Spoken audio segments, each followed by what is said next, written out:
Welcome to the deep dive. Today, we're looking at something truly heartbreaking. Yeah, really difficult. You've shared sources with us about this awful event in West Bengal, India, back on May 23rd, 2025. The death of Krishnendu Das, a 12-year-old boy. Exactly. And his death came after this really disturbing public humiliation over an alleged theft, small theft. Right. So our focus today is to piece together what happened Understand the sequence, yeah, and pinpoint the key factors involved. and what the sources you gave us really tell us about the bigger picture, the societal stuff. Yeah, this isn't just, a news report. It's a chance to really unpack the layers here. Community, authority, child vulnerability, all of it. We'll be using the articles and reports you sent to try and make sense of it. Okay, so where do we start? The sequence of events seems like the place. Right. It begins with Krishnendu going to a local sweet shop. Intending to buy chips, apparently, Yeah. he called out, but the shopkeeper wasn't there. And this is crucial. He saw a packet, maybe 3 packets of chips outside on the ground. And he picked them up. The intention, according to his note and family, was to pay later.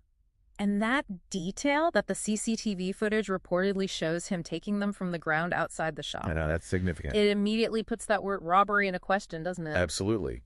The sources really stressed this was an alleged theft of something tiny. And his insistence later that he meant to pay or just found them. It clashes completely with the shopkeeper's reaction. Yeah. Subhankar Deek shit. He just assumed the worst, it seems. That immediate assumption, it Yes. feels like a critical moment. A devastating turning point.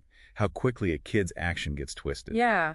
And that immediate judgment just exploded into this public humiliation. The shopkeeper came back, chased Krishnendu down Allegedly slapped him, forced him to do sit-ups right there in public. in front of everyone, passersby watching. And Krishnendu was pleading, apparently, saying he didn't steal, offering to pay. But the shopkeeper just accused him of lying, of stealing. Didn't listen. Now there's another layer here, the shopkeeper's role. Right, the civic volunteer for the local police. That's a really concerning detail. How does that play into it, do you think? Well, for a 12-year-old, that likely reads as official authority, you know? Right, not just some random shop owner, someone connected to the police. Yeah, exactly. It probably amplified the fear, the shame, the severity of it all in Krishnendu's mind. And maybe explains why nobody stepped in. It could well have. That perceived authority can be intimidating.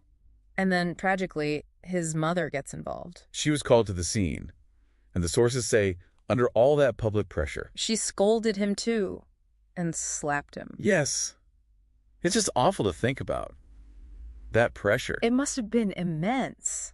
But the effect on Krishnendu? Terrible. Suddenly, his own mother, his main source of support, seems to be part of the shaming. Leaving him completely isolated. Utterly isolated, yeah. That action, maybe meant to calm things down, just cut off his lifeline. So after this whole ordeal, he goes home with his mother. Goes to his room, locks the door. And later, the family finds him, unconscious, with a pesticide bottle nearby. They rush him to the hospital, but he didn't make it. The timeline in the report is just so fast. Horrifyingly fast. A few hours from taking the chips to the end. Shows the incredible distress he was under.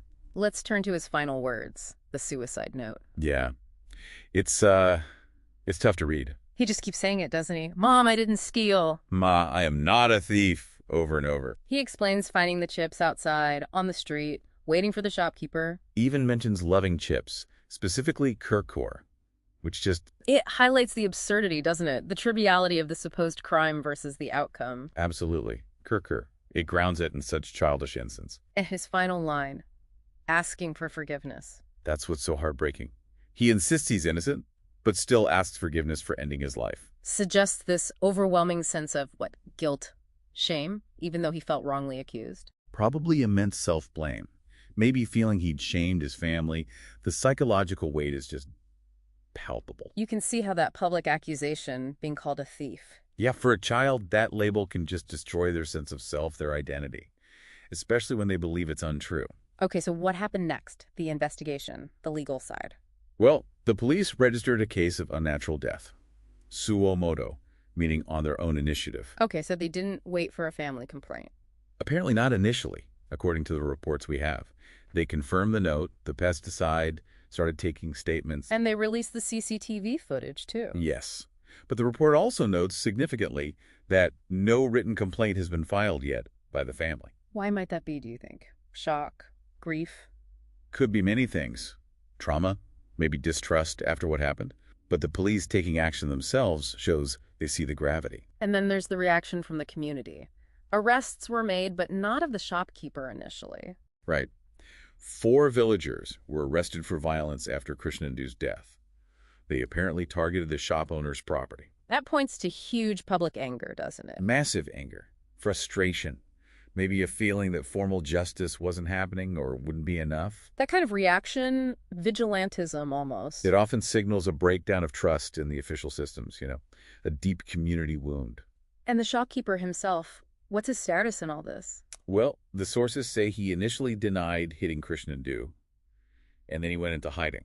But his arrest for the actual humiliation incident. It's not explicitly stated in the material you shared whether he was arrested for that specifically at that stage. Which likely just fueled the public anger more. You'd imagine so. Potential charges, though. They could range from assault, public humiliation, maybe even abetment to suicide. Depends on the investigation, the specific laws there. Exactly. And it raises complex questions about the mother's actions, too, under duress. Parental responsibility in that kind of impossible situation. So the societal ripples were pretty immediate and intense. Absolutely. Widespread outrage, protests. Targeting the shop owner's home, ransacking it, clashes with police leading to a lathicharge, arrests. It shows a community pushed to the edge, demanding accountability. And child rights activists got involved too. Yes, demanding justice for Krishnendu. It became a focal point for broader concerns. So let's try to peel back the layers here. What were the immediate triggers for Krishnendu taking his own life? It seems tragically clear, doesn't it? The intense public humiliation. The slapping, the sit-ups. Being relentlessly called a thief. Yeah. Having his explanation dismissed. And as we talked about, his mother's reaction in that public space. That likely cemented his feeling of complete isolation and despair. It's the cumulative effect, isn't it? Yeah, not just one thing, but all of it piling on, an unbearable psychological weight for a 12-year-old. Totally unbearable. And looking deeper, what underlying issues do the sources suggest this taps into? Well, perhaps a tolerance, even acceptance, of public shaming as a form of punishment, especially for kids. A lack of empathy, a misunderstanding of child psychology. Very possibly. And a disproportionate reaction from an adult to such a minor alleged act. Plus the power dynamic we mentioned, the shopkeeper being a civic volunteer. Right. That potential misuse of even quasi-official power is a huge red flag here. It created a situation where Krishnendu felt powerless, no escape. Underscoring just how vulnerable children are in these interactions. The psychological impact, it's devastating. Shame, guilt, worthlessness. Isolation. A shattered sense of who you are, your place in the world. Loss of trust. And in this case, it led to despair, to suicide. The contrast in that table you highlighted, the shopkeeper's claims, versus Krishnendu's own account in his note. It really lays bare the injustice he must have felt. Yeah, his clarity about his innocence, his intentions. Yeah. Set against the shopkeeper's immediate assumption. Mm. It's tragic. A misunderstanding amplified by cruelty and harmful norms. Krishnendu Das's death is just an absolute tragedy. A really stark, devastating reminder of how vulnerable children are to public humiliation. And that note, his final words insisting, "I didn't steal, I am not a thief." It's a heartbreaking testament to his distress. It really forces us, I think, to ask some hard questions about our communities. Yeah, how do we react when kids make mistakes? Or when we think they have? Is our first instinct punishment? Public shaming? Or is it empathy? Do we move towards something more restorative, less purely punitive? Which leads to the final thought we wanted to leave you with. Could this have been prevented? If attitudes were different, if systems were different. What's our collective responsibility here to make sure something like this doesn't happen again? It's something we all need to think about, seriously. Yeah. And hopefully it pushes us towards change.